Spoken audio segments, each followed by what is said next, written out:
All right. Before I go on, we have a guest book over here. If you guys can take the time later on through the afternoon, write something about Mary, about what you know, we'd really appreciate it.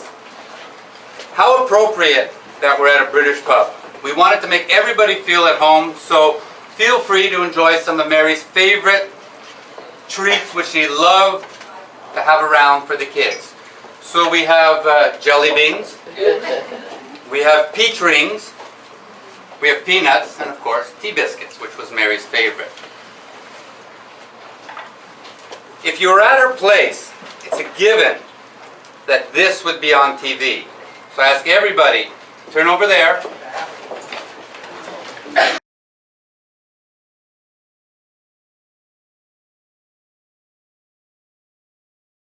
Thank you for watching the finale, the highlights of the Olympics, because unfortunately Mary didn't get a chance to see it this year, and she just loved the Olympics. Thank you all for coming to celebrate the 80 years of Mary, a mother, a grandmother, a professional, and a woman. Which one do you put first? Does it really matter? Over the next 30 minutes, you're going to hear all about Mary and her life and what she accomplished as a woman through her 80 years. Mary loved many things: games, puzzles, dominoes, darts, crosswords, and of course, Sudoku. And was a whiz when it came to facts and figures. As I said before, Mary was an Olympic fanatic. So I figured it would be appropriate to share a few Olympic facts with you. Mary lived through 46 Olympic competitions, summer and winter. And listen closely to some of these mind-boggling facts. At the original 1896 Greece Olympics, women were not permitted to participate. At the 1936 Olympics in Berlin, the year Mary was born, of the 3,600 participants, only 300 were women. At this year's Olympics in Brazil, of the 11,000 participants, 5,100 were women. And listen to this. At this year's Olympics, of the 314 Canadian athletes, 60% were women, and they won 72% of all the Canadian medals.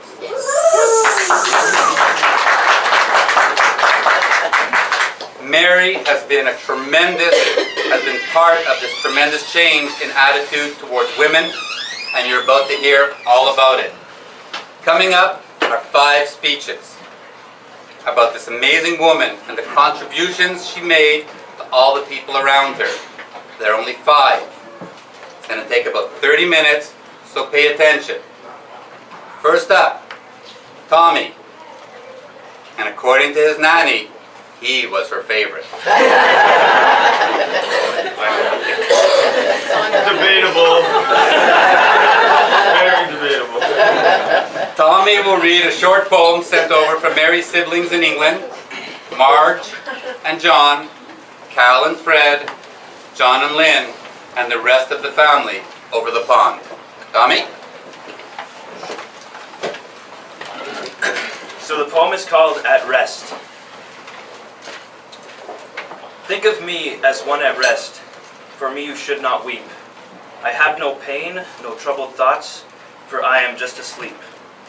The living thinking me that was, is now forever still. And life goes on without me now, as time forever will. If your heart is heavy now, because I've gone away, dwell not long upon it, friend, for none of us can stay. Those of you who liked me, I sincerely thank you all. And those of you who loved me, I thank you most of all. And in my fleeting lifespan, as time went rushing by, I found some time to hesitate, to laugh, to love, to cry. Matters it now if time began, if time will ever cease? I was here, I used it all, and now I am at peace.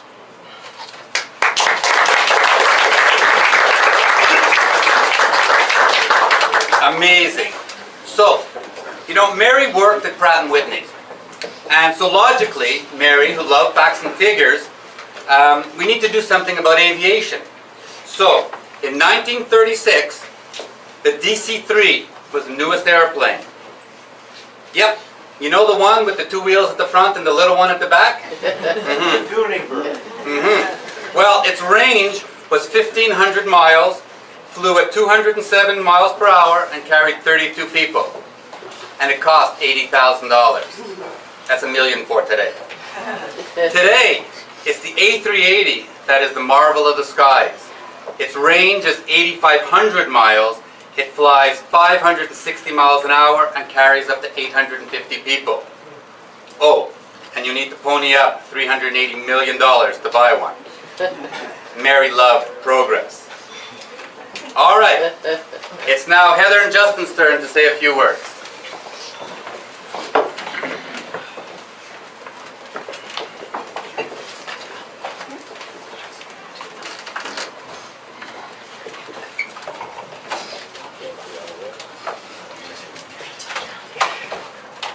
So, good afternoon, everyone. For those of you who I haven't had the chance to meet, my name is Justin. I'm Mary's grandson, and I'm here with Heather, her granddaughter, and Tommy, Eddie, and Kristen are also here present, and Brian, Peter's son, couldn't unfortunately be here with us today. I'd just like to reiterate what Dave said, and once again, thank you all for being here for this celebration. I see so many people. This room is packed. And I know that Mary meant something different to each one of you.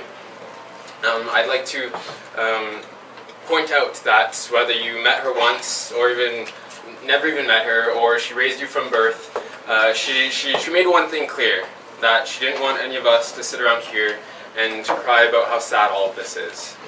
So it's actually somewhat easy for my cousins and I to do so, to avoid this, by thinking of the endless number of happy memories we have with her.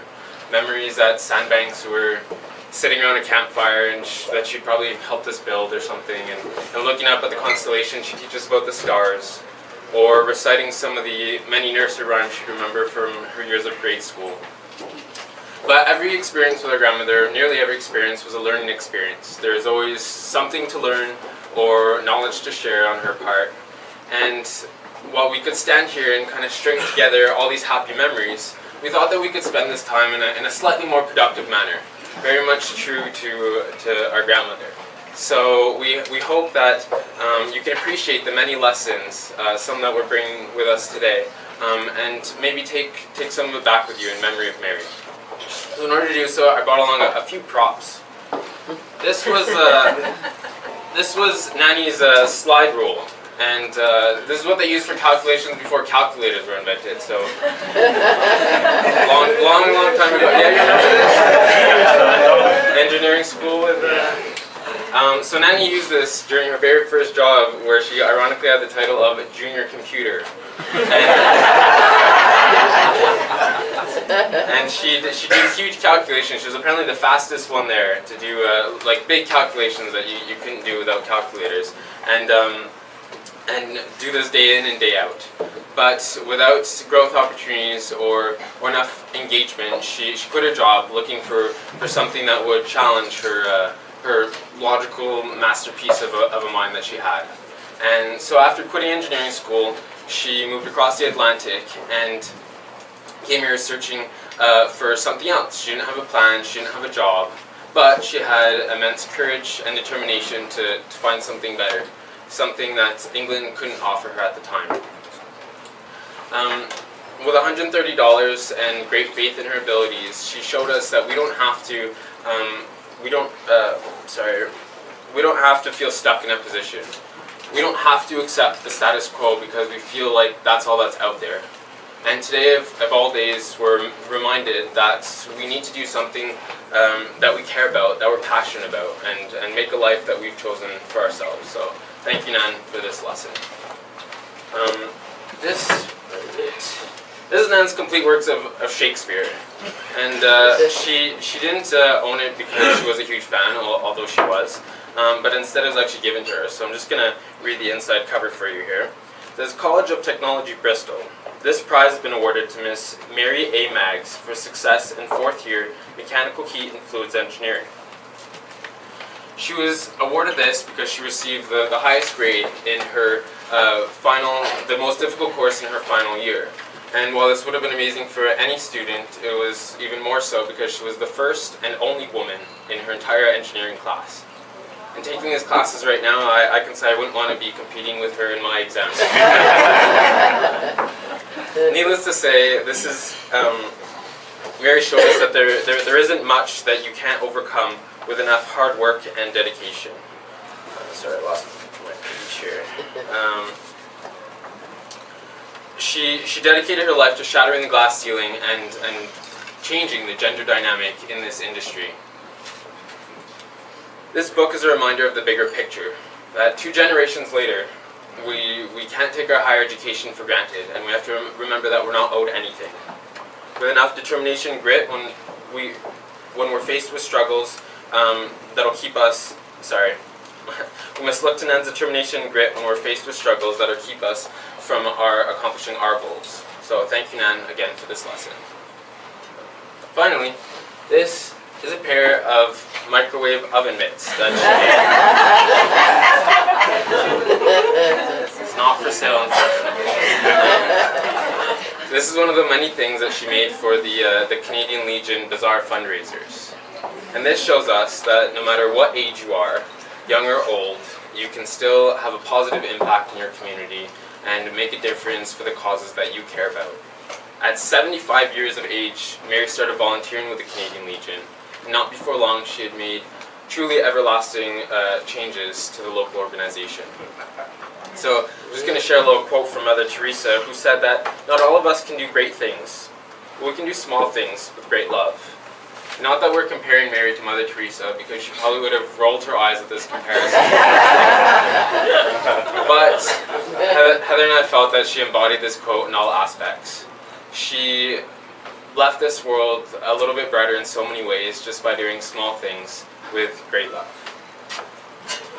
You don't need to be an engineer or a C-level executive or business owner to have a positive impact as she did. It can be as simple as sewing a pair of oven mitts for a Legion fundraiser. She also had an knack for taking any situation and making the best of it. It came down to her logical essence and her drive to solve problems. Whether it be withering vegetables for her nanny stew or a torn pair of pants, she was always able to see an opportunity in problems where others may have overlooked. Many of you here would have seen her solve complex problems as a professional, as a mother, as a volunteer. We had the chance to learn this crucial skill from a grandmother who taught us problem solving in the most creative fashion. And this was never more evident than at our Camp Nanny, as we had called it, where we spent many of our summer breaks with her.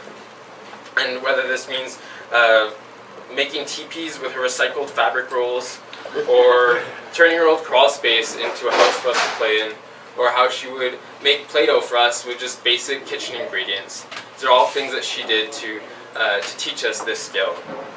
Most of all, our closets are filled with dozens of costumes and dresses. Don't worry, the dresses weren't mine. Dresses that she had made mostly a lot from material. Well, not all the dresses. There's an inside joke there. Yeah, not all of. Yeah, so did she. I'm just gonna let that one go. Yeah, that she'd made from material scraps that most people would have gotten rid of. So once again, thank you, Nan. And I got this news about Nan when I was unfortunately by myself in Vancouver, and with the tech firm I was volunteering with. And the VP of HR was kind enough to take me out for dinner and drinks that evening to kind of distract me. And I got to share some of Nan's accomplishments in the IT industry with him. And he responded to me by telling me that around 25% of our firm's employees were female, and he was very proud of this. So I thought to myself for a second about this whole progression, and I looked him straight in the eyes and told him that we can't accept this number in 2016. And that while Mary and other trailblazers have brought us a long way, we must continue the fight that she has begun. The fight for gender equality in the workplace and in society as a whole. So, given that, the family and I have decided to set up a scholarship fund many of you may have heard about.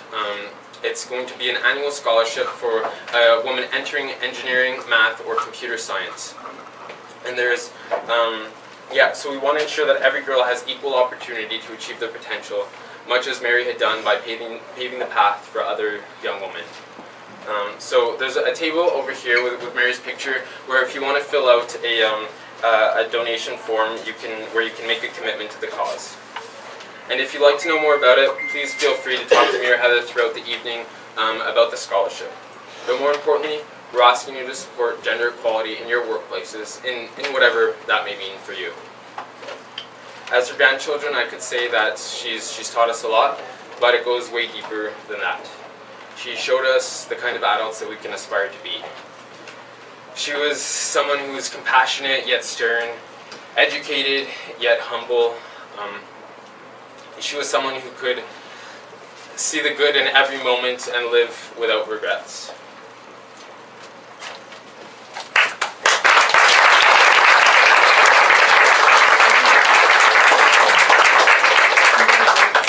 So to quote from one of Nan's favorites, "Be not afraid of greatness. Some are born great, some achieve greatness, and others have greatness thrust upon them." Taken from The Twelfth Night, a Shakespearean comedy where the shipwrecked heroine must, ironically, disguise herself as a man in order to survive, we thought this quote to be quite appropriate. For sure, at one point or another, you have all witnessed Nan's greatness. She has also helped many of you achieve greatness in your own rights. And for those of you who only had the brief chance of knowing Nan, it's safe to say that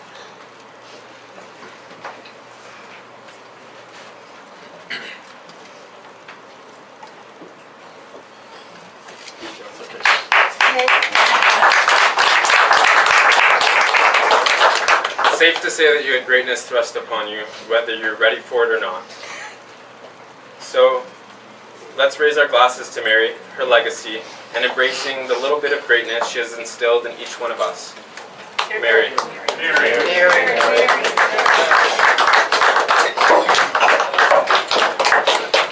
Good job, guys. Fantastic.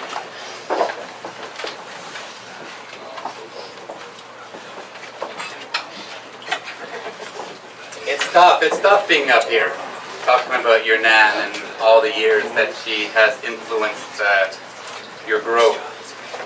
All right, so I'm here to talk about a few more facts while Jamie gets ready. He's going to come up and talk in a second. But those of us who know Mary knows she loved talking politics. And she's lived through 2 queens, 18 British prime ministers, 2 of which were women, 13 American presidents, 2 of which were father and son, 20 Canadian prime ministers, 2 of which were father and son, and 1, Kim Campbell, who was Canada's first female prime minister. Up to 1960, there were no women as leaders of state in the world. Today, there are 22, and possibly a 23rd, with Hillary becoming the first woman president of the United States. All right. Next up is Mary's nephew, Jamie. Hold it. James. Sorry. Representing his dad, Mary's little brother, Mike. Jamie? James? Thank you, David. As David said, Auntie Mary would have called me Jamie, as do most of my family on the Montreal side. I go by James these days. I'm here with my wife Annette and my daughter Shay in the back, and my brother Rob is here as well. So my dad unfortunately couldn't make it with my mother, and so he'd asked me to say a few words. So I'm just going to kind of read his words. Hopefully they come off as well as he would have presented himself. My first real memories of Mary were when she was accepted as an apprentice engineer at Rolls-Royce. She was the first ever female accepted. She had always been a great scholar, much to my sister Margaret's dismay. Though Margaret is no slouch either with a photographic memory.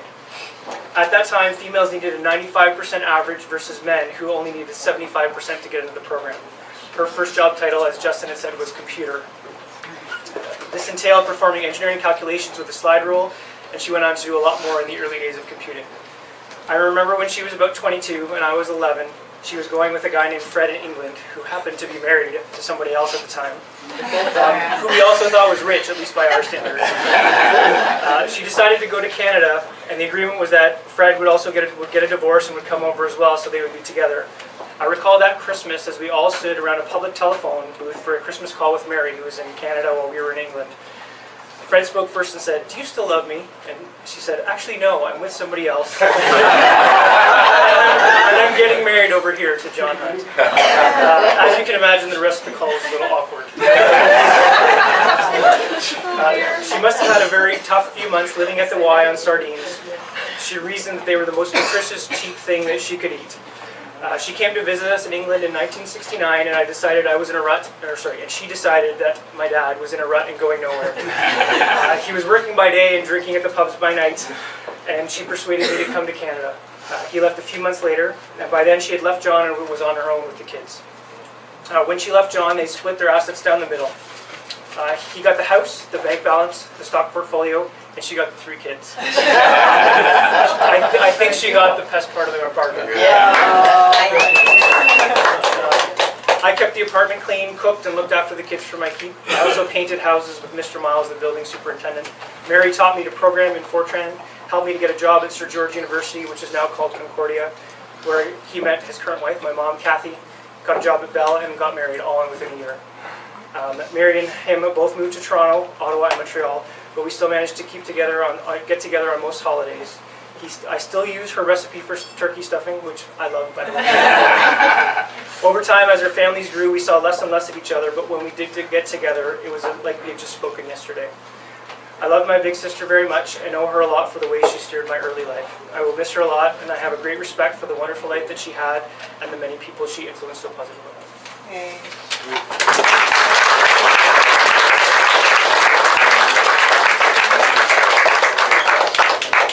All right, before our last speech, a couple of random facts about things that Mary and especially Tommy and the kids would just talk about when they got together. So, the Guinness Book of World Records started in 1951 by one of their managers at their Guinness Breweries factory in Ireland. There are 1,770 different types of cheeses in the world. And cheese is one of Mary's favorite foods. In 1936, the population of Canada was 11 million. Today, it's 37 million. In 1936, the world in 1936, did I say that, Canada? Yeah. Canada? Okay. In 1936, the world population was 2.3 billion, and today it's about 7.4 billion. Both are about 200 times greater. Mary loved numbers. Mary passed away on 16/08/16. How appropriate for a woman who loved number relationships. And the last, but very relevant fact is, in 1936, the top girl's name was Mary. All right, here we go. Now it's Carol's turn. Babe, you ready? I might end up reading it, I'm sorry.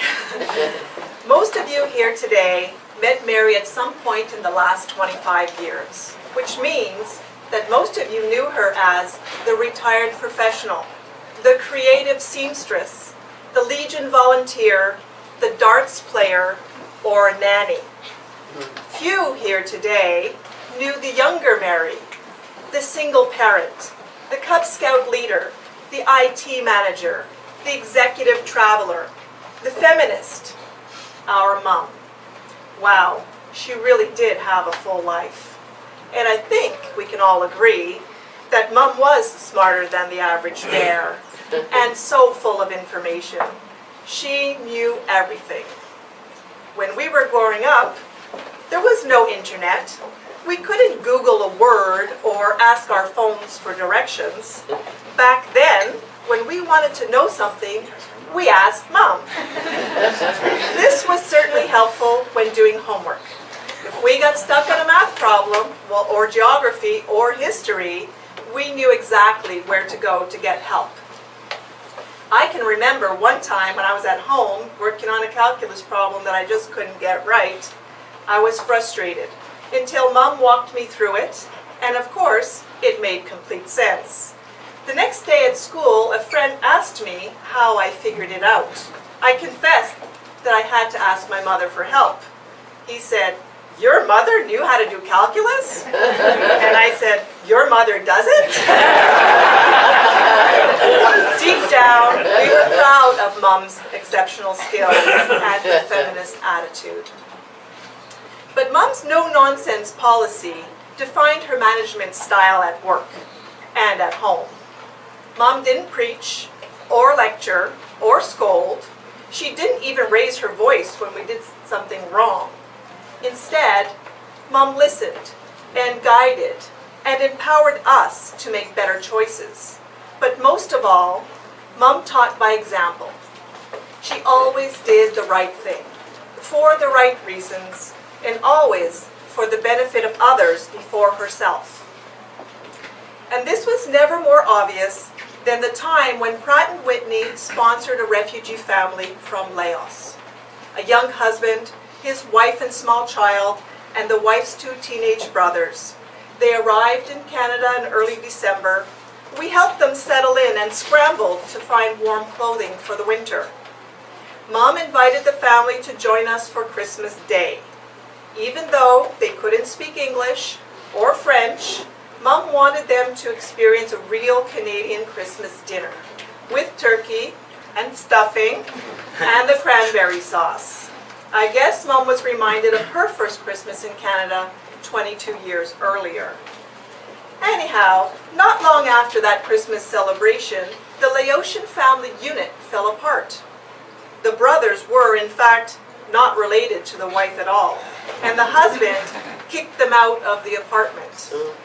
Since Pratt was responsible for that refugee family, Mom gathered the teenage boys, Boon-chan and Niran, and moved them into our house, no questions asked, where they lived with us, teenagers ourselves, for about a year while they completed their French language studies.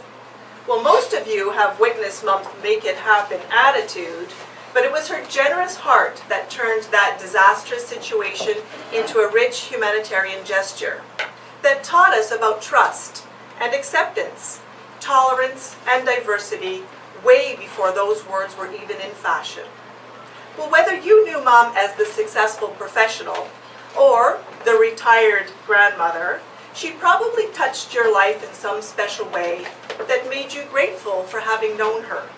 Perhaps she made your wedding dress, or crafted a new duvet cover, or helped you file your income taxes, or simply lent an ear. Whatever Mom did, I'm sure you had lasting memories of her kindness. Mom's positive spirit, her belief in endless possibilities, and her determination to succeed have been our guiding light. Although she was private and unpretentious, Mom was a megaforce in all our lives and will remain with us always. A truly beautiful person. Cheers.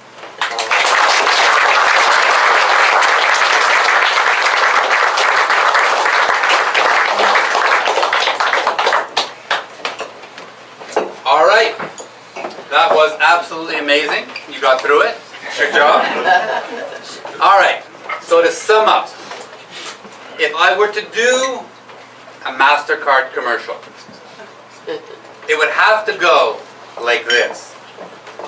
6 growing and wonderful grandchildren, a work in progress. 3 amazing and successful children, a mission accomplished. Each of our everlasting memories of having known Mary, priceless. Thank you all for coming to celebrate Mary's amazing 80 years of life. Cheers.